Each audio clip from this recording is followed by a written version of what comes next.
ได้อีกแล้วปะเดี๋ยวกินแต่ผู้เดียวปะปลาไหมแหนไม่รู้แต่พวกนี้หลังไว้ล้อมดินนั่นแหละเอาท่ามุมนี้มั่งกินไป2 ตัวแล้วมีรถต้องล้มเนี่ยรถจับอ่ะงัดพังงัดเต้นพร้อมมันยังค่อยสิขึ้นมันเหมือนข้าผู้เดียวเสิร์ฟเลย งัดคันอ่อนแต่อยากลุยแหนฮะโอ้เอาตะแคหลุดไปมั้ง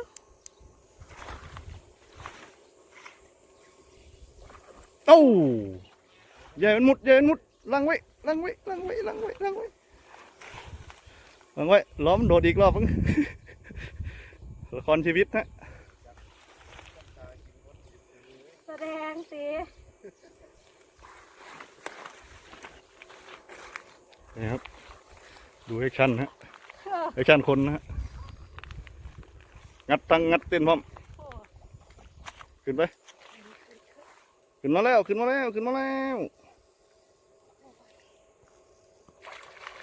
มาแล้วครับกระโดดด้วย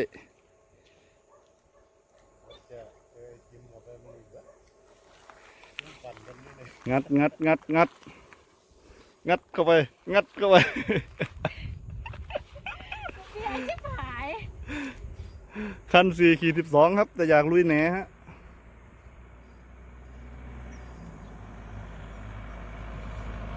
ก็เดินเข้ามาแล้วก็เดินถอยหลังไหมเดินเข้าไปจะให้เอ็นย่อน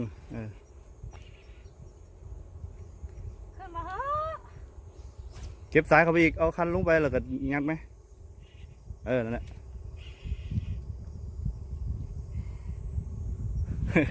ละครชีวิตนะนี้จะไม่มีคนช่วยนะต้องทำเองครับ มาสักทีเพราะพวกมันไปแล้วบ่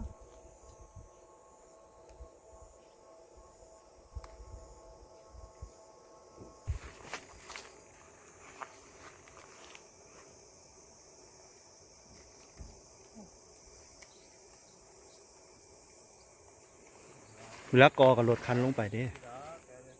เวลากอกับรถคันลงไปเราเยอะขึ้นไหมค่อยๆรถคันไป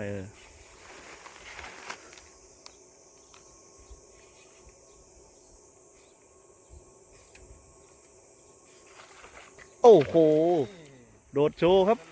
เดี๋ยวไปดูครับไอตัวนี้ตำป่วนฮะขึ้นมาซะด้วยดี